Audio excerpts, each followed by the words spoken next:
Joining us now, John Hardy, research analyst at Foundation for Defense of Democracies, focusing on Russia. John, welcome. With Russian forces entrenched in Ukraine and most experts agreeing the war is far from over, how realistic is the concern that Russia will invade its Baltic neighbors? Thanks for having me on. I think it's definitely a valid concern, most particularly for those Baltic countries. However, I think fortunately for us, Putin does have a healthy respect for NATO and particularly U.S. military power. So I don't think he wants any part of a fight with the United States. John, speaking of Putin and power, in the 5 months of fighting, Russia has been slapped with sanctions, lost thousands of soldiers in a bogged-down war, and an expanded NATO that we're just now seeing. How much longer can Vladimir Putin's leadership go unchallenged?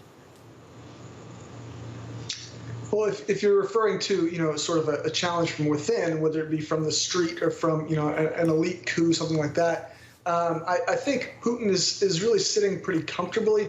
There doesn't seem to be any sort of major challenge from either one of those sort of forms. Of course, these things are very hard to predict. If it does happen, there's a strong chance it'll catch us all off guard.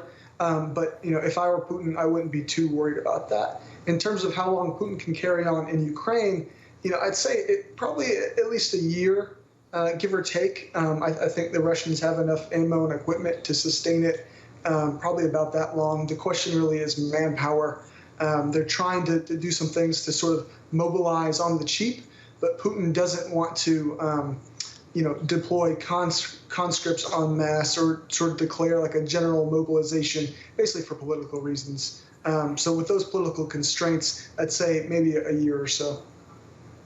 As we heard in George's report, NATO is ramping up its rapid response force to 300,000, saying it's a defensive move. How does Russia not see that as an offensive military posture that might provoke further escalation?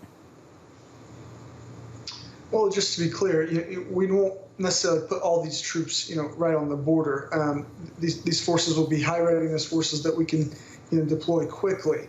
And of course, to state the obvious, the United States is the bedrock of the NATO alliance. We are, thousands of kilometers away from the Russian border. For us to deploy, a substantial military force to the European continent takes time. So we shouldn't necessarily couch this as a massive, buildup on the Russian border. We are strengthening the presence there in response to Putin's aggression, but we're not poised for an invasion of Russia or anything like that. All right, John Hardy, we thank you so much for your time and being with us tonight. Thanks, John. Thank you.